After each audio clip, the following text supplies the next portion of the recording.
Hello students. तो आज के वीडियो में हम कवर करने वाले हैं टॉपिक हायर परचेज, जिसमें हम रिपोजीशन टॉपिक कवर करेंगे। हाँ, अब हायर परचेज का ये जो है ये वीडियो नंबर 2 है। अगर आपने फर्स्ट वीडियो जहां पे हमने हायर परचेज का कंसेप्ट और कुछ बेसिक सम्स कवर किए हैं वो अगर नहीं देखा तो इस वीडियो को शुरू करने से पहले आप उस वीडियो को देख लेना। इस वीडियो के डिस्क्रिप्शन में उसकी लिंक होगी और आई बटन पे भी आपको वो लिंक मिल जाएगी।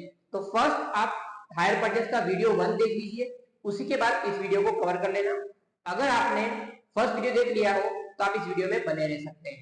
ठीक है, सबसे पहले समझते हैं हायर परचेज में रिपोजीशन क्या होता है। तो जैसे कि हमने हायर परचेज में समझा था कि अगर हायर वेंडर जो है हायर परचेजर से कुछ इंस्टॉलमेंट की अमाउंट कलेक्ट नहीं कर पा रहा है, क्योंकि हायर परचेजर जो है वो डिफॉल्ट कर देता है, default in payment of installment, तो जो हायर वेंडर है उसके पास राइट होता है टू रीपजेस द असेट्स। ठीक है, अगर हायर परचेजर जो है वो अगर डिफॉल्ट करता है, ठीक है, default in making payments of installment, ठीक है, अगर कोई भी इंस्टॉलमेंट वो पेमेंट नहीं कर पाता तो हायर वेंडर जो है hire vendor can repossess the asset. ठीक है, वो रीपजेस कर लेगा असेट को जो उसने सेल की है हायर परचेज पे। क्योंकि हायर परचेज का एग्रीमेंट इस तरीके से बनता है कि अगर आप लास्ट इंस्टॉलमेंट पेमेंट नहीं करते तो purchaser will not become the owner, और क्योंकि ये परचेजर डाउन पेमेंट पे करने से ओनर नहीं बनता, इसलिए जब तक वो सारे इंस्टॉलमेंट पे ना कर दे तब तक उसके ऊपर एक तलवार लटकी हुई है कि अगर वो डिफॉल्ट करेगा तो जो हायर वेंडर है वो असेट को रिपोजेस कर लेगा। अब ये रिपोजेशन जो होता है ना वो दो तरीके के होते हैं, एक होता है फुल रिपोजेशन, दूसरा होता है पार्शियल रिपोजेशन। अब फुल रिपोजेशन और पार्शियल रिपोजेशन क्या होता है ये समझिए कि कभी कभार एक ही सिंगल असेट बेची जाती है। ठीक है, एक सिंगल असेट सेल की है हायर परचेज पर, ठीक है, और उस सिंगल असेट के बदले जो इंस्टॉलमेंट पे करने थे वो हायर परचेजर पे नहीं कर रहा। तो अब जो वेंडर है उसके पास एक ही ऑप्शन है, पूरी की पूरी असेट को रिपर्चेज कर ले, क्योंकि असेट एक सिंगल यूनिट है तो उसको टुकड़ों में ले नहीं सकते। तो वहां पे आता है फुल रिपोजिशन। ठीक है, फुल रिपोजिशन। पर वहीं पे अगर आप मल्टीपल प्रोडक्ट्स को सेल करें, ठीक है, आप मल्टीपल प्रोडक्ट्स जो है मल्टीपल प्रोडक्ट या मल्टीपल असेट्स को आपने अगर सेल किया है तो अगर certain portion of the installment भी नहीं चुकाया, मतलब टोटल 5 इंस्टॉलमेंट है उसमें से 2 चुका दिए हैं, बाकी के 3 नहीं चुका पा रहा, तो कोई लॉजिक नहीं बनता कि सारी असेट को रिपोजेस करें। जितनी अमाउंट ड्यू हो रही है उसके अकॉर्डिंग जो हायर वेंडर है वो सर्टेन असेट्स ही रिपोजेस करेगा, उसको कहा जाता है partial repossession. For example 5 asset थी, 5 में से 3 ही रिपोजेस की। ठीक है, अब ये रिपोजेशन के टाइम पे कुछ जर्नल एंट्रीज हमें करनी होती है। तो सबसे पहले हम समझेंगे जनरल एंट्रीज कैसी होगी। ठीक है, फुल और पार्ट दोनों में ही हम जनरल एंट्री सेम होती है, सिर्फ अमाउंट का फर्क होता है। तो हम साइड बाय साइड समझेंगे कि कौन से केस में कौन सी एंट्री होगी। तो एक पार्ट हम बनाते हैं जहां पे हम एंट्रीज करेंगे इन द बुक्स ऑफ परचेजर, और एक पार्ट हम बनाएंगे जहां पे हम बुक्स ऑफ वेंडर। ठीक है, और यहां पे हम लिखेंगे इवेंट, हमारा इवेंट क्या हो रहा है वो लिखेंगे। ठीक है, तो हम रेगुलर जो एंट्रीज हैं वो ऑलरेडी समझ चुके हैं, यहां पर सिर्फ रीपोजीशन की एंट्रीज करेंगे। तो रीपोजीशन ट्रिगर कब होगा, जैसे डिफॉल्ट हुआ।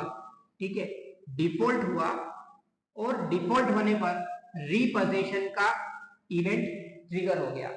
अब यहाँ पे हमको सिंपल क्या करना है, परचेजर की बुक्स में क्या होगा, तो परचेजर जो है वो असेट को दे देगा। ठीक है, उसकी असेट जाने वाली है, तो कोई भी चीज अगर जा रही है क्रेडिट बोर्ड गोज आउट तो टू असेट अकाउंट करना है, और ये असेट कौन लेके जा रहा है, तो जो हायर वेंडर है वो लेके जा रहा है, तो हायर वेंडर अकाउंट डेबिट। अब यहाँ पे जो मेन इशू है कि कौन सी अमाउंट से आप डेबिट करोगे। तो जो अमाउंट होगी जब फुल रिपोजिशन होता है और जब पार्शियल रिपोजिशन होता है, दोनों ही केस में अलग अलग अमाउंट होती है। पार्शियल रिपोजिशन के केस में एक एग्रीड अमाउंट, ठीक है, एक एग्रीड अमाउंट दी होगी वही आपको लेनी है, मतलब हमेशा आपको दी हुई होगी, गिवन होगी। बात करें फुल रिपोजिशन की, उसमें कुछ नहीं करना है, amount standing credit in hire vendors account. Hire vendor के अकाउंट में जो भी अमाउंट बोल रही होगी वही अमाउंट उठा के हमें डेबिट कर देनी है, मतलब हायर वेंडर का अकाउंट उसी टाइम क्लोज हो जाएगा। पर ये कौन से केस में है, जब फुल रिपोजिशन हो रहा है तभी, पार्शियल वाले में आपको अमाउंट दे के रखनी होगी, ठीक है। तो ये आपकी हो गई ये एंट्री। सेम वे जो वेंडर है वो क्या एंट्री पास करेगा, वेंडर जो है वो असेट रिसीव कर रहा है तो वो अकाउंट बनाएगा असेट रीपोजेस्ड अकाउंट डेबिट टू, किससे लिए असेट, हायर परचेजर से, हायर परचेजर अकाउंट, अमाउंट यही सेम। अब सेकेंड एंट्री जो होगी वो क्या होगी, अब यहां पे तो कोई भी एंट्री होने वाली नहीं, बट सिर्फ एक चीज होने वाली है। क्या होने वाला है कि ये असेट जो लेके गए हायर वेंडर के अकाउंट में कुछ अमाउंट बोल रहा होगा, बट जो हमारी असेट जा रही है उसकी वैल्यू अलग हो सकती है। तो दो केस बनते हैं यहाँ पे, एक बनता है जब आपका असेट की वैल्यू है, असेट की value is more than amount credit, जो अमाउंट यहाँ पे इसके बुक में क्रेडिट हो रही है ना वो अमाउंट। तो फॉर एग्जांपल असेट की वैल्यू है 100 और आपको उसको पैसा चुकाना था 120, आपको 120 के माफी के बदले आपकी 100 की असेट चली गई, मतलब इस केस में आपको 20 रुपीज का फायदा हुआ है। कितने रुपीज का, 20 रुपीज का फायदा हुआ है। वही केस अगर हम, ये हमारा ये वाला केस था, तो इस केस में हमको क्या हुआ है, प्रॉफिट। तो प्रॉफिट की एंट्री क्या होगी, आपको असेट का अकाउंट डेबिट कर देना है, asset account debit to profit and loss account, ठीक है, ये प्रॉफिट हुआ। रिवर्स आपका अमाउंट जो है, वो जो अमाउंट बोल रहा है असेट की value, asset value is greater than amount standing in the credit, मतलब आपकी असेट की वैल्यू 120 है और आपका अमाउंट जो है वो 100 है, मतलब 100 के बदले आपकी असेट जो गई है उसकी वैल्यू कितनी हो रही है, 120, मतलब यहाँ पे आपको 20 का क्या हुआ है, लॉस। इस लॉस की एंट्री, इसकी रिवर्स एंट्री हो जाएगी, इसकी रिवर्स एंट्री हो जाएगी, ठीक है। सेम तरीके से अब जो सामने वाला पर्सन असेट को रीपोजेस कर रहा है वो क्या एंट्री पास करेगा, वो तो एंट्री हो गई, उसके केस में कोई प्रॉफिट लॉस होने वाला नहीं है, बट वहां पे क्या होगा, वो असेट रीपोजेस करके लेके जाएगा तो थोड़ा बहुत रिपेयरिंग का खर्चा करवाएगा, तो रिपेयरिंग का खर्चा करवाएगा तो इसी अकाउंट में डेबिट करना है, असेट रीपोजेस्ड अकाउंट डेबिट। ये कब है, रिपेयरिंग का खर्चा टू कैशियर में।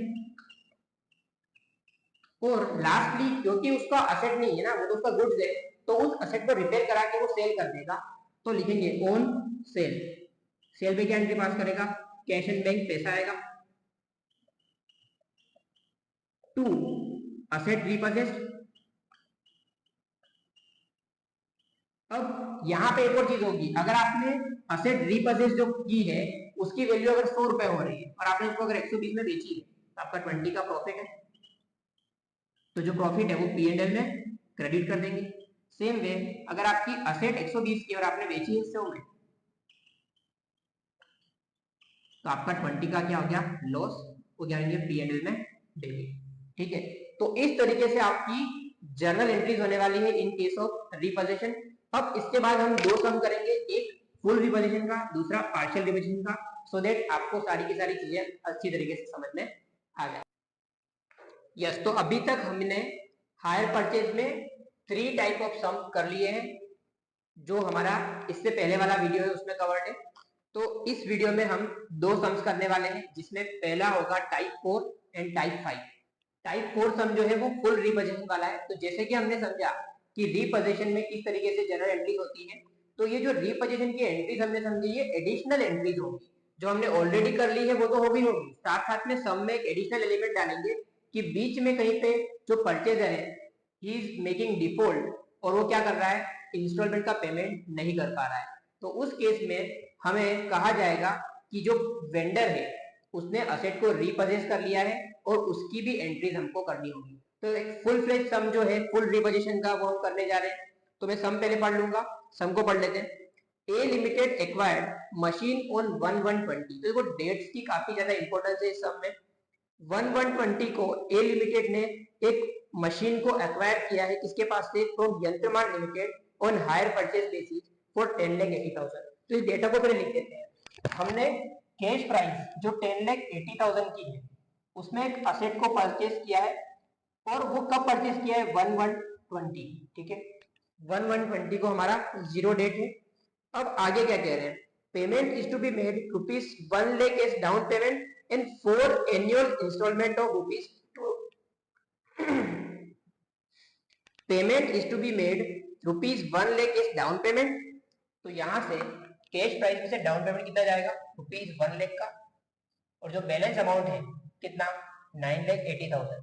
अब इसको कैसे पे करने वाले हैं, क्या कह रहे हैं आगे, बैलेंस अमाउंट जो है वो 4 एनुअल इंस्टॉलमेंट में जाने वाला है, जो 2,45,000 के हर एक इंस्टॉलमेंट होने वाले हैं। तो क्या करते हैं हम, ये 980 तो जो हमारा बैलेंस अमाउंट है, पहले 2,45,000 मल्टीप्लाई बाय 4 करके देखते हैं, क्योंकि उसी से हमें मालूम पड़ेगा कि आपका हायर परचेज प्राइस कितना है, या फिर ये 2,45,000 जो है उसमें इंटरेस्ट का एलिमेंट है कि नहीं, क्योंकि वो चीज बहुत इंपॉर्टेंट होती है, हमें अलग से एडिशनल इंटरेस्ट चार्ज करना है कि 2,45,000 इंक्लूड द इंटरेस्ट। तो पहले 2,45,000 इंटू 4 करेंगे तो हमारा अमाउंट आ रहा है 980, which is exactly equal to the amount outstanding. That means कि ये जो अमाउंट है इसमें इंटरेस्ट इंक्लूडेड नहीं है। तो हम जब भी इंस्टॉलमेंट का पेमेंट करेंगे तब 2,45,000 भी देंगे, और साथ साथ में जो भी हमारा इंटरेस्ट बनेगा वो भी देंगे, मतलब 2,45,000 प्लस इंटरेस्ट। हर एक इंस्टॉलमेंट में आपको इंटरेस्ट अलग से कैलकुलेट करके ऐड करना है जब पेमेंट कर रहे हैं तब। ठीक है, आगे बढ़ते हैं। अब हमें क्या दे रखा है, A limited depreciate the machine at 15% per annum on WDV method. ठीक है, रेट ऑफ इंटरेस्ट 8% दिया हुआ है, तो हमें जो इंटरेस्ट गिनना है, रेट ऑफ इंटरेस्ट 8% है। नेक्स्ट पॉइंट क्या दे रखा है, due to financial difficulties A limited fail to pay the instalment due on 31 December 22। अब देखो इससे पहले हम समझ लेते हैं कि पहला जो इंस्टॉलमेंट है वो कब जाने वाला है, एंड कब हो रहा है साल का, 31 दिसंबर 20 फर्स्ट इंस्टॉलमेंट। सेकंड कब जाएगा, 31 दिसंबर 21। थर्ड कब जाएगा, 31 दिसंबर 22। एंड फोर्थ होगा 31 दिसंबर 23।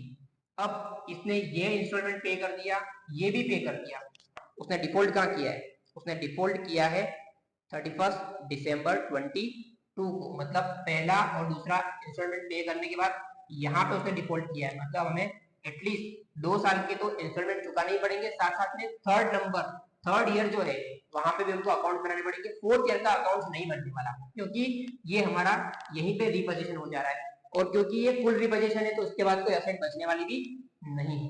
ठीक है, आगे बढ़ते हैं। हमें क्या पूछ रहे हैं, यंत्रमान टुक पोजीशन ऑफ द मशीन। तो यंत्रमान जो सेलर था, जो वेंडर था, उसने असेट को रिपोजेस कर लिया और स्पेंट ₹15,500 ₹15,500 खर्चा किया, मशीन को रिकंडीशनिंग करवाया और उसको सेल कर दिया 6 लाख में। ठीक है, तो ये तो हो गया वेंडर के पार्ट का। अब आगे क्या पूछ रहे हैं हमें, books of account are to be close on 31 December every year. तो ये अच्छी बात हो गई, हमारा कैलेंडर ईयर के हिसाब से चल रहा है। फिर क्या बोल रहे हैं, prepare necessary ledger accounts in the books of hire vendor and hire purchaser. ठीक है, तो हमें एक चीज तो मालूम पड़ गई कि रिपोजिशन हो रहा है सेकेंड ईयर खत्म होने के बाद, मतलब हमें यहाँ तक के तो अकाउंट्स बनाने पड़ेंगे। अब हमारी जो वर्किंग्स बनती है, वो वर्किंग में सबसे पहली वर्किंग जो होगी वो इंटरेस्ट की वर्किंग होगी, और सेकंड जो वर्किंग होगी वो डेप्रिसिएशन की वर्किंग होगी, क्योंकि डेप्रिसिएशन की वर्किंग पे डिपेंड करेगा कि आपको प्रॉफिट हो रहा है या लॉस हो रहा है। ठीक है, तो पहले हम इंटरेस्ट की वर्किंग कर लेते हैं। तो आपका सबसे पहले शुरुआत होती है कैश प्राइस से, आपकी कैश प्राइस थी 10,80,000। उसी के बाद तुरंत डाउन पेमेंट का पेमेंट हुआ, 1 लाख गया, तो आपकी जो अमाउंट आउटस्टैंडिंग है वो कितनी है, 980। क्या बोलेंगे, आउटस्टैंडिंग 8 कब है ये, 1120। अब साल का एंड आया, इंटरेस्ट ऐड करेंगे, इंटरेस्ट एट द रेट 8%। आपका 9,80,000 का 8%, क्योंकि फुल ईयर है तो हमें 9,80,000 का 8% करना पड़ेगा, तो हम 8% कर देते हैं, जो आ रहा है 78,400। अब उसी दिन इंस्टॉलमेंट का पेमेंट भी होगा कब? 31 दिसंबर 20 को। इंस्टॉलमेंट 1 कितना जाएगा? 2,45,000 प्लस मैंने बताया था क्या करना पड़ेगा आपको, इंटरेस्ट इसमें ऐड करना पड़ेगा। कितना? 78,400। तो आप टोटल कर लेते हैं 2,45,000 प्लस 78,400, आपका टोटल इंस्टॉलमेंट का पेमेंट कितना हुआ? 323,400। अब हम निकालते हैं आउटस्टैंडिंग एट 1,121। तो आपका अमाउंट जो बचने वाला है वो होने वाला है 7,35,000। अगेन नेक्स्ट ईयर का एंड आया, आप इंटरेस्ट की एंट्री पास करोगे, इंटरेस्ट एट 8%। ठीक है, यहाँ पे हम कैलकुलेट करेंगे 7,35,000 मल्टीप्लाइड बाय 8%, जो आ रहा है 58,800। यहाँ से हम माइनस करेंगे इंस्टॉलमेंट नंबर 2। ठीक है, जो कितना होगा? 2,45,000 तो डिफॉल्ट है ही, प्लस 58,800 का आपका इंटरेस्ट। तो आपका टोटल जो पेमेंट जाएगा वो जाएगा 303,800, क्योंकि ये भी उसने ऑनर किया, यहाँ पे उसने लफड़ा किया, यहाँ तक ओके है। ठीक है, तो आउटस्टैंडिंग एट 1,122 कितना बच रहा है? अब हमारा ये पेमेंट करने के बाद 4,90,000 बच रहा है। अब वापिस साल के एंड तक तो उसने डिफॉल्ट नहीं किया, साल के एंड पर जब पेमेंट करने की बारी आई तब जाके डिफॉल्ट किया, तो हमें इंटरेस्ट तो चार्ज करना ही पड़ेगा। तो इंटरेस्ट चार्ज करते हैं पहले। इंटरेस्ट 8% 4,90,000 का हम 8% करेंगे तो आएगा 39,200। अब जब पेमेंट की बारी आई, क्या पेमेंट किया उसने? नहीं, तो यहीं पे हमारा कैलकुलेशन अटक जाएगा। अब इससे आगे हमको कैलकुलेशन करने की जरूरत नहीं है। ठीक है, अब डेप्रिसिएशन की वर्किंग भी करनी होती है, बट हम उसकी वर्किंग क्या करेंगे, जब हम लेजर बनाएंगे तभी कर देंगे, तो वो आपका इजी रहेगा। सिर्फ आपको इंटरेस्ट की एंट्रीज करनी होती है अलग से, इसलिए आपने कर लिया यहाँ पे। डेप्रिसिएशन की वर्किंग हम वहीं पे उसके लेजर में कर देंगे। तो अब हमें जो कहा है कि प्रिपेयर नेसेसरी लेजर अकाउंट्स, तो हमें दोनों की बुक्स में लेजर बनाने के लिए बोला है। तो हम इस साइड क्या करेंगे, हम परचेजर के अकाउंट्स बना देंगे, और क्योंकि सेलर के छोटे अकाउंट्स बनने वाले हैं तो हम साइड में बना देंगे। ठीक है, तो हम लेजर्स बना रहे हैं। तो अब हम एंट्रीज करने की शुरुआत करते हैं। सबसे पहले एंट्री हमारी क्या होगी, हमने असेट परचेज किया यंत्रमान लिमिटेड के पास से, तो कैश प्राइस से एंट्री होगी टू यंत्रमान। कब? 1,120 कैश प्राइस 10,80,000। सेम वे यहाँ पे ग्रेड करेंगे 1,120 बाय असेट अकाउंट। ठीक है, असेट में अगर असेट का नाम मशीनरी है तो हम मशीनरी लिखेंगे। ठीक है, 10,80,000। ठीक है, उसी दिन क्या हुआ, उसी दिन 1,00,000 रुपीज का डाउन पेमेंट किया है। डाउन पेमेंट करते time debit the receiver to cash और बैंक 1,00,000 रुपीज 1,120। जैसे इसकी बुक्स में अकाउंट बन रहा है वैसे ही इसका मिरर इमेज यहाँ बनता है। ठीक है, तो जो ए लिमिटेड है वो परचेजर है, तो डेबिट द रिसीवर, जो कस्टमर है उसको डेबिट करेंगे टू हायर परचेज सेल, इसके लिए तो सेल्स है ना, इसके लिए तो असेट थोड़ी है। कितना? 10,80,000 1,120। और जब ये डाउन पेमेंट रिसीव करेगा तब बाय कैश और बैंक 1,00,000 कब? 1,120 को। ठीक है, ये चीजें हो गई। अब साल का एंड आया, हमें पहला इंटरेस्ट की एंट्री करनी पड़ती है। तो इंटरेस्ट किसको देना है? यंत्रमान को। हम इंटरेस्ट का अकाउंट नहीं बना रहे, हम डायरेक्टली यंत्रमान के अकाउंट में क्रेडिट कर रहे हैं बाय इंटरेस्ट एक्सपेंस। कितना आया था हमारा? 78,400। कब आ रहा है ये? 31 दिसंबर 20 को।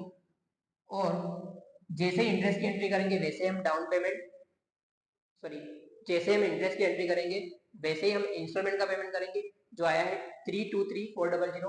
लिखेंगे टू कैश और बैंक 323,400 31 दिसंबर 20।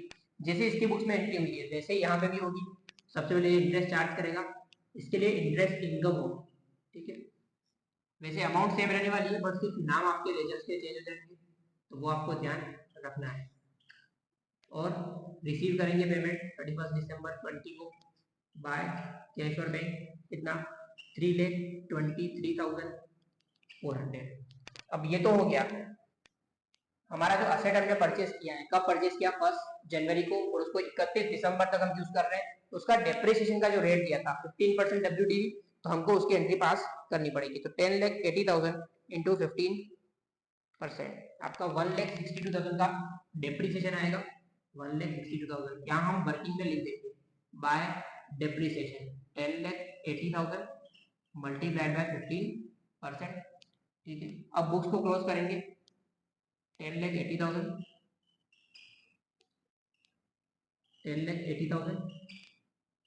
बाय बैलेंस, ये दोनों ही चीजें कब हो रही है, 31 दिसंबर 20 को। बाय बैलेंस कितना है आपका 10,80,000 minus 1,60,000,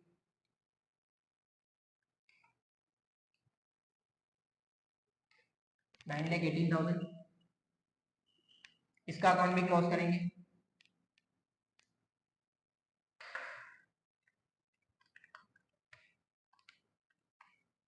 one one five eight four double zero 1,158,400। आपका बैलेंस कितना बचने वाला है, क्योंकि आप कैलकुलेट करो या ना करो, आप यहाँ से पता लगा सकते हो कि आपका बैलेंस कितना बचने वाला है। एग्जैक्टली 7,35,000 बचेगा, क्योंकि हमने यही चीज ऑलरेडी यहाँ पे प्लस माइनस करके रखी हुई है। ये कब है, 31 दिसंबर 20 को। सेम वे यहाँ पे जो बैलेंस निकाला यहाँ पे भी निकालेंगे बाय बैलेंस 7,35,000। ठीक है, इसको क्लोज करके हम ये जो बैलेंस है यहाँ पे टू बैलेंस करके ओपनिंग में ले आएंगे 1,121 को 7,35,000। इसका भी बैलेंस यहाँ ला देते हैं बाय बैलेंस 1,121 7,35,000। सेकेंड ईयर आ गया। सेकेंड ईयर के शुरुआत में कुछ नहीं हुआ, बीच में भी कुछ नहीं हुआ, डायरेक्टली हम आते हैं एंड पर। एंड हमारा आया है और हमने इंटरेस्ट की एंट्री पास की है। 58,800 हमको इंटरेस्ट पे करना है। क्या लिखेंगे, बाय इंटरेस्ट एक्सपेंस कितना 58,800। और जैसे इंटरेस्ट करेंगे, क्या हमने पेमेंट किया, यस यहाँ पे पेमेंट किया, उसके नेक्स्ट ईयर में हमने डिफॉल्ट किया है, तो 31 दिसंबर 22 बाय इंटरेस्ट हो गया। उसी दिन हमने पेमेंट भी कर दिया, लिखेंगे यहाँ पे 31 दिसंबर 21, ये 21 है, टू कैश और बैंक। कितना गया था हमारा 3,03,800 3,03,800। जैसे ये एंट्रीज की है वैसे यहाँ पे भी एंट्री कर देंगे। सबसे पहले इंटरेस्ट चार्ज करेंगे, ये इंटरेस्ट इनकम 58,800, और वो पेमेंट भी रिसीव करेंगे बाय कैश और बैंक 3,03,800। ये सब कब हो रहा है, 31 दिसंबर 21। अगेन नेक्स्ट ईयर आया, हमें डेप्रिसिएशन चार्ज करना है 9,18,000 हमारा बैलेंस है ओपनिंग में, टू बैलेंस 1,121, यहाँ लिखेंगे 31 दिसंबर 21 को बाय डेप्रिसिएशन, यही पे वर्किंग कर रहे हैं 9,18,000 इंटू WDV है, तो 15% जो भी बैलेंस है उस पर लेंगे। अगर SLM होता तो हम जो ओरिजिनल प्राइस का ही परसेंटेज एक बार कर देते हो, हमारा हर एक साल में यूज होता। तो ये आया है 1,37,700। इसका बैलेंस निकाल देते हैं फटाफट यहीं पे 7,80,300 बाय बैलेंस, इस बैलेंस को यहाँ ला देते हैं नेक्स्ट ईयर में 7,80,300 1,120। ठीक है, जैसे उसको क्लोज किया वैसे इसको भी क्लोज करते हैं। 7,35,000 प्लस 58,800, आपका बैलेंस हो गया 7,93,800 7,93,800। बैलेंस निकालो या ना निकालो, निकाल देते हैं हम, हमें मालूम है कितना होने वाला है 4,90,000, वही आया टू बैलेंस। अब हम इसी बैलेंस को यहाँ पे नोट डाउन कर देते हैं बाय बैलेंस 4,90,000। ये कब है 1,122। जैसे इसको किया वैसे इसकी मिरर इमेज को भी कर देते हैं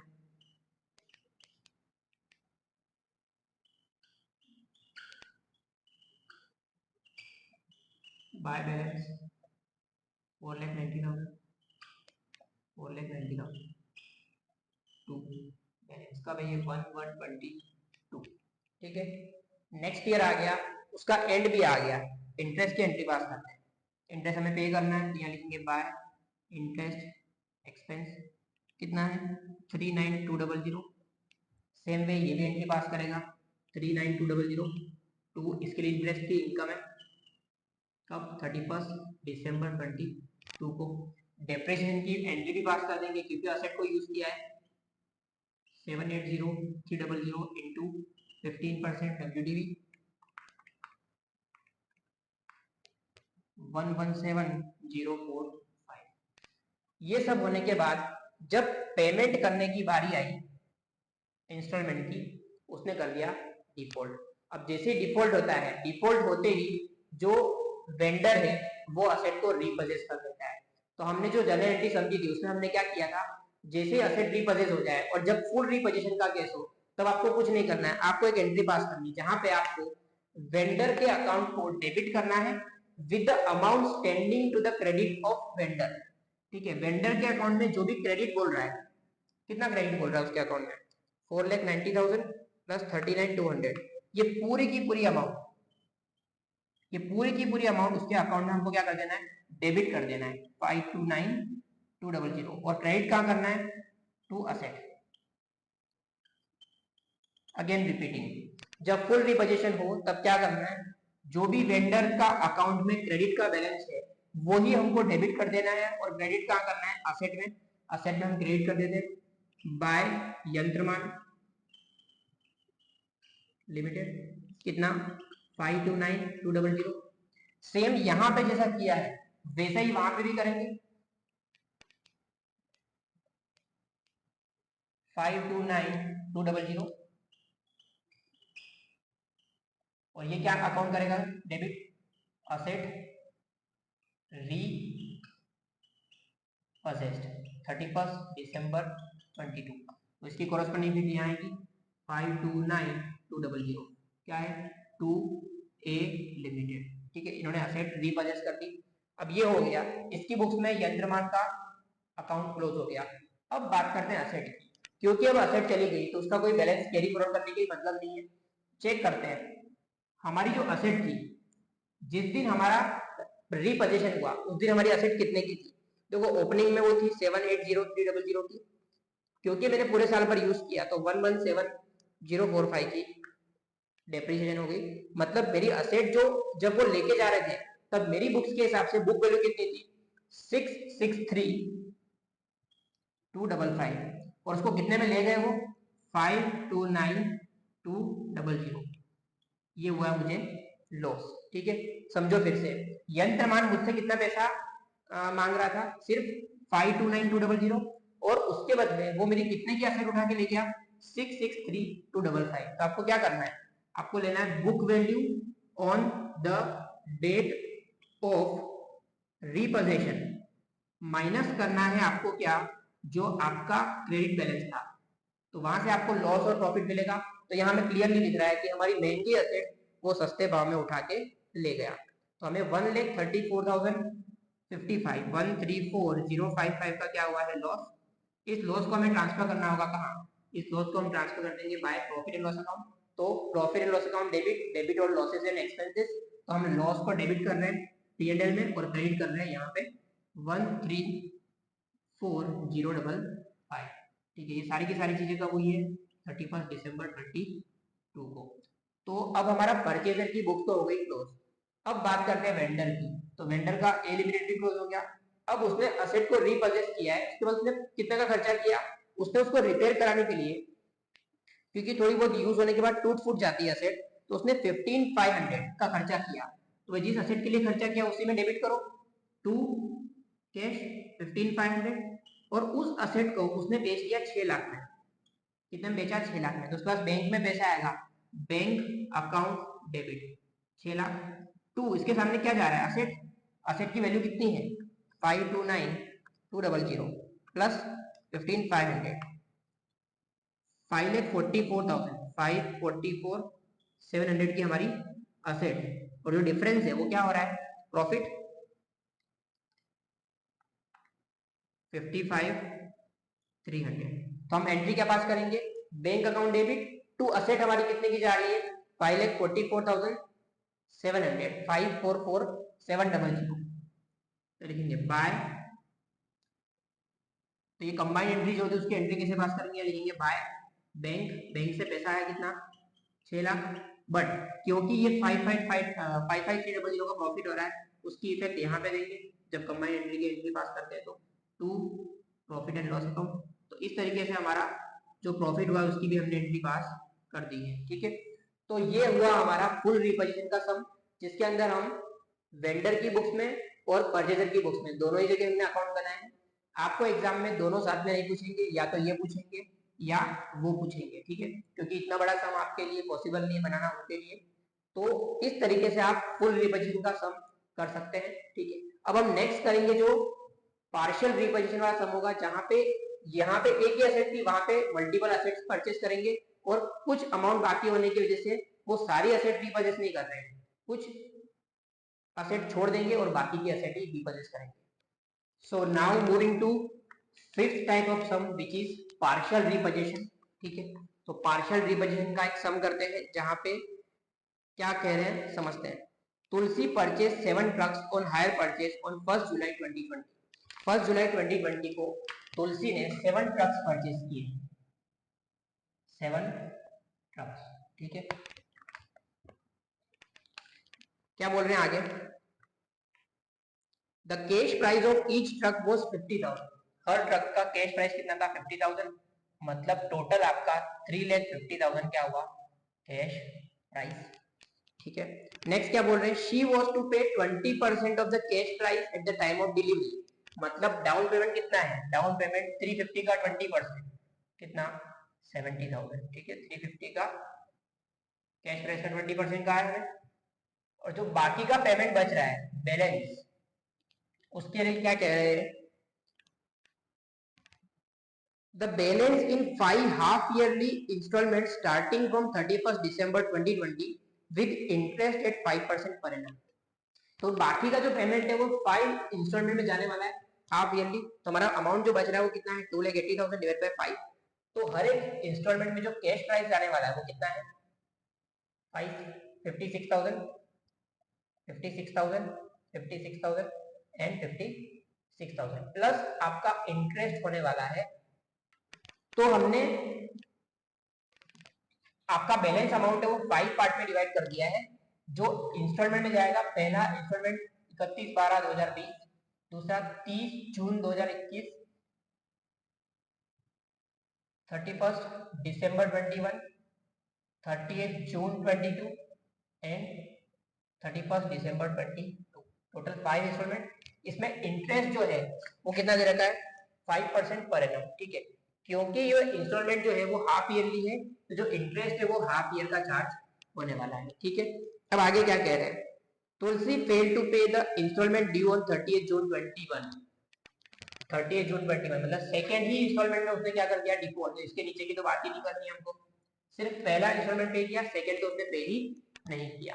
फिर क्या बोल रहे हैं आगे, Tulsi fail to pay the instalment due on 30 June 21, the vendor allows Tulsi to keep 4 trucks. क्या कहा, तुलसी को बोला 4 ट्रक तुम रख लो, 3 क्या किया उन्होंने रीपजेस कर लिया, ठीक है। The trucks return were valued at 40,500। तो जब मैं जनरल एंट्री समझा रहा था तब मैंने आपको एक अमाउंट कहा था कि जब भी पार्शियल रीपोजिशन होगा तब आपको एक अमाउंट का ध्यान रखना है जो है एग्रीड वैल्यू। तो यहाँ पे क्या हो रहा है, जो 3 ट्रक्स जाने वाली है उसकी एग्रीड वैल्यू कितना किया 40,500, ईच नहीं जाया, मतलब तीनों का मिला के कितना हुआ 40,500। तो जब हम रीपोजिशन की एंट्री पास करेंगे तब हमको वैल्यू जो लेना है वो ये वाली लेना है, और जो प्रॉफिट लॉस निकालेंगे उसमें भी इसी वैल्यू को हम कंसीडर करेंगे। जो भी हमारा WDV होगा उसमें से इसको माइनस किया जाएगा, जो असेट रीपोजेस हो रही है उसकी WDV में से इसको माइनस करेंगे। अब आगे क्या बोल रहे हैं, तुलसी चार्ज 20% पर एनम डेप्रिसिएशन, ठीक है, अज्यूम करेंगे कि WDV है। Vendor after spending ₹1,000 on repairing sold away, ठीक है, जो वेंडर है उसने 1,000 का खर्चा करने के बाद उस ट्रक को, जो 3 ट्रक रीपोजेस की थी, उसको 40,000 में बेच दिया, ठीक है। और क्या कह रहे हैं, जो बुक्स है वो क्लोज की जाती है 30 जून को, तो हमको अकाउंट बनाने के लिए बोलेंगे। अब आपको अकाउंट सिर्फ एक ही साल का बनाना है, क्यों, क्योंकि आपकी शुरुआत हो रही है 1 जुलाई को, अंत हो जा रहा है 30 जून को, तो पहले ही साल में आपका सब कुछ खत्म हो गया। हाँ, आपको इंटरेस्ट 2 बार कैलकुलेट करना है, डेप्रिसिएशन सिर्फ एक ही बार कैलकुलेट होगा। अब आपको जो अकाउंट्स बनाने हैं वो बना देते हैं फटाफट। तो दो जनों की बुक्स में अकाउंट्स बनाने, first in the books of purchaser, second in the books of vendor. उससे पहले हमें इंटरेस्ट कैलकुलेट कर लेना है। तो आपकी कैश प्राइस कितनी थी? 350, डाउन पेमेंट 70,000, आउटस्टैंडिंग कितना बच रहा है? 280। ठीक है, अब इंटरेस्ट चार्ज होगा आफ्टर 6 मंथ। ठीक है, 2,80,000 का 5% फॉर हाफ ईयर। ठीक है, आप इंटरेस्ट जो चार्ज करोगे वो हाफ ईयर का करोगे, तो आप इंटरेस्ट का कैलकुलेशन कर देते हैं फटाफट। तो जो इंटरेस्ट आ रहा है वो आ रहा है 7,000 और माइनस करेंगे इंस्टॉलमेंट 1, कितना जाएगा? 56,000 प्लस 7,000 कितना आ रहा है? 63,000। प्लस करके माइनस करेंगे तो आपका जो बैलेंस बच रहा है वो बच रहा है 2,24,000। वापिस नेक्स्ट 6 मंथ आए, इंटरेस्ट चार्ज किया 2,24,000 का 5%, बट सिर्फ हाफ ईयर का। ठीक है, कितना आ रहा है वो? 5600, बट पेमेंट तो कर ही नहीं पाए, तो यहीं से हमारा सम रुक जाएगा। ठीक है, अब लेजर्स बना लेते हैं। क्या क्या लेजर बनने वाले? तो हमने दो जनों की बुक्स में अकाउंट बनाया है। पहला जो है वो तुलसी के बुक्स में जो परचेजर है, दूसरा हायर वेंडर की बुक्स में जो सेलर है। Truck account, hire vendor account, यहाँ पे तुलसी का अकाउंट और ट्रक रिपर्चेज अकाउंट, ये दोनों अकाउंट एक दूसरे के मिरर इमेज होंगे। ठीक है, शुरुआत करते हैं एंट्री करने की। सबसे पहले हमने ट्रक परचेज किया, कब? 1 जुलाई 20 को। टू किसके पास से परचेज किया? हायर वेंडर, कितने में? 3,50,000 जो हमारी कैश प्राइस है। लिखेंगे बाय ट्रक अकाउंट, कितना? 3,50,000। अब हायर वेंडर को हमने जैसे ही ट्रक्स परचेज किया उसी दिन हमने डाउन पेमेंट किया। कितने का डाउन पेमेंट किया? 2 कैश एंड बैंक 70,000। और जैसे ये एंट्री पास की उसकी कॉरेस्पॉन्डिंग पे क्या देंगे? लिखेंगे 2 हायर परचेज सेल्स 350, कब? 1 जुलाई 20 को। और यहाँ पे उसने डाउन पेमेंट रिसीव किया बाय कैश और बैंक 70,000 रुपीज 1720। ठीक है, अब असेट आ गई। 6 महीने बाद इंटरेस्ट आया 7,000 रुपीज का, इंटरेस्ट पेमेंट करना है, खर्चा है हमारे लिए, बाय इंटरेस्ट एक्सपेंस, कितना? 7,000। उसी दिन इंटरेस्ट के साथ साथ हमने इंस्टॉलमेंट का पेमेंट भी कर दिया, बैंक कितना? 63,000। ठीक है, फर्स्ट इंस्टॉलमेंट में कोई डिफॉल्ट नहीं था, उसका ड्यूली पेमेंट किया है। कब है ये? 31 दिसंबर 20 को। 31 दिसंबर 20 को। इसकी इफेक्ट वहां भी दे देते हैं सामने। टू इंटरेस्ट इनकम 7,000, कब है ये? 31 दिसंबर 20 को। और पैसा भी रिसीव कर लिया 31 दिसंबर 20 को, कितना? 63,000 बाय कैश और बैंक। ठीक है, ये चीज हो गई। अब अभी तक साल का एंड नहीं आया, साल के एंड आ जाए 30 जून को। ठीक है, अब फिर से हमने देखा इंटरेस्ट की एंट्री, इंटरेस्ट की एंट्री पास करेंगे। ये कब आ रहा है? ये आ रहा है 30 जून 20 को, 21 को, बाय इंटरेस्ट एक्सपेंस, कितना? 5600। उसी दिन क्या पेमेंट आया? नहीं। चलो देखते हैं यहाँ पे, टू इंटरेस्ट इनकम 5600, पेमेंट तो आने वाला नहीं है। चलिए, साल एंड हो गया, डेप्रिसिएशन की एंट्री पास करना जरूरी है, तो लिख देते हैं यहाँ पे डेप्रिसिएशन बाय डेप्रिसिएशन, कितना है? 20%, कितना आ रहा है? 70,000, 30 जून 21। अब हुआ ऐसा कि उन्होंने टोटल जो 7 ट्रक थे उसमें से 4 छोड़ दिए, 3 को रीपजेस कर लिया, कितने में? 40,500 में। अब जब भी हम रीपोजिशन करते हैं, जब पार्शियल रीपोजिशन होता है, तब हमें क्या करना है? हमें डेबिट करना है हायर वेंडर का अकाउंट टू ट्रक। कौन सी अमाउंट से? जो अमाउंट एग्री की है उससे। तो यहाँ ट्रक डेबिट कर दिया, ट्रक के अकाउंट में क्रेडिट कर देंगे बाय हायर वेंडर 40,500। सेम चीज वहां पे भी एंट्री कर देते, बाय ट्रक रीपजेस्ड 40,500, यहाँ पे 40,500 की क्या आ गई, ट्रक रीपजेस्ड, कब है ये 30 जून 21, 30 जून 21। अब इसके बाद हमें इसकी बुक्स में एक और एंट्री करनी होगी, ये तो इतने में असेट लेके गए, बट जो असेट लेके गए वो थी कितने की, चलिए चेक करते हैं। देखो टोटल असेट जो हमने परचेज की थी वो 3,50,000 की थी, उसमें से 20% डेप्रिसिएशन माइनस किया था, जो कितना था 70,000, तो आपकी जो असेट बची है वो कितनी बची है 280 की। ये 7 असेट है, तो एक का कितना बन रहा है, तो आपकी एक असेट का बनता है 40,000, तो ये तो आपकी 3 असेट ले गए ना,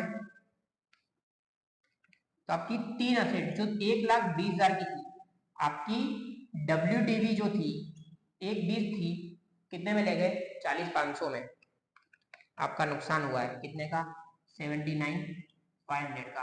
कहाँ पे जाएगा, profit and loss account debit to asset truck by profit and loss, कितना 79,500, क्योंकि हमारी बुक में से हमने 1,20,000 आउट कर दिया। अब हमारी जो असेट बची वो कितनी बची, अगेन 40,000 इंटू 3 गई, तो 40,000 इंटू 4 बचनी चाहिए, 1,60,000 का बैलेंस आपका आने वाला है बाय बैलेंस। ये सब कब हो रहा है 30 जून 21 को।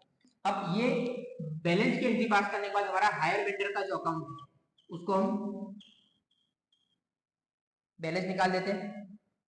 बैलेंस बन रहा है 3,50,000 प्लस 7,000 प्लस 5,600, यहाँ है 3,62,600, 3,62,600 माइनस आप करेंगे 70,000 डाउन पेमेंट, 60,000 फर्स्ट इंस्टॉलमेंट और 40,500, आपका जो बैलेंस बच रहा है वो 1,89,100। ये बैलेंस है, क्योंकि अभी भी 4 ट्रक तो खरीदी हुई ना, उसका तो हमारा बैलेंस चलता ही रहेगा। सेम वे यहाँ पे भी क्लोज करेंगे, यहाँ पे भी वही बैलेंस आएगा।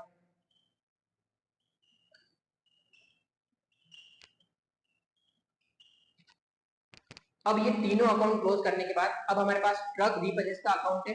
अब यहाँ पे क्या कहा, ये ट्रक जो रीपर्चेस की है थोड़ी बहुत खराब हो गई होगी, तो इसमें 1,000 रुपए का खर्चा करके रिपेयर करवाया, तो 2 कैश और बैंक 1,000, ठीक है। और इस असेट को बेच दिया 40,000 में, तो बैंक में पैसा आएगा, bank account debit 40,000 to asset.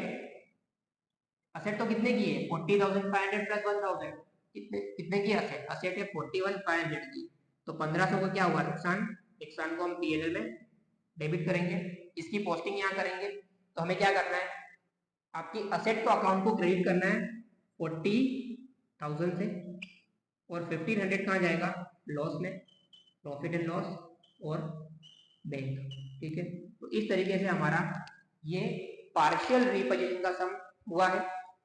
तो इस तरीके से हमने ऑल 5 कैटेगरीज ऑफ सम कर लिए हैं। फर्स्ट वीडियो में फर्स्ट 3 सम्स हैं, सेकंड वीडियो में ये 2 सम है जहां पे हमने फुल रिपोजिशन और पार्शियल रिपोजिशन कर लिया है। तो इसी तरीके के और भी वीडियोस हमारे यूट्यूब चैनल पे अवेलेबल है, तो आपको वीडियोस जाके देख लेने हैं। आपके बीकॉम के एग्जामिनेशन के लिए हम हेल्प करते रहेंगे इसी तरीके से। Thank you for watching. हाँ, बट एक काम आपको हमेशा करना है, जब भी आप अगर कोई वीडियो देखते हो, अगर आपको ये सही लगता है, अच्छा लगता है, आपको कुछ नॉलेज इससे मिलता है, तो आपको एक काम जरूर करना है, इस वीडियो को आगे अपने फ्रेंड्स के साथ शेयर करना है, सो दैट हम जो मेहनत कर रहे हैं उस मेहनत का हमें मोटिवेशन मिलता है, ठीक है। यहाँ पे हम सिर्फ और सिर्फ अच्छा एजुकेशन देने के लिए आए हैं, तो आपसे एक रिक्वेस्ट है कि आप वीडियो की लिंक्स को शेयर करते रहें, अपने फ्रेंड्स जो बीकॉम में पढ़ाई कर रहे हैं उनको हेल्प करते रहें। Thank you so much for watching this video, all the best.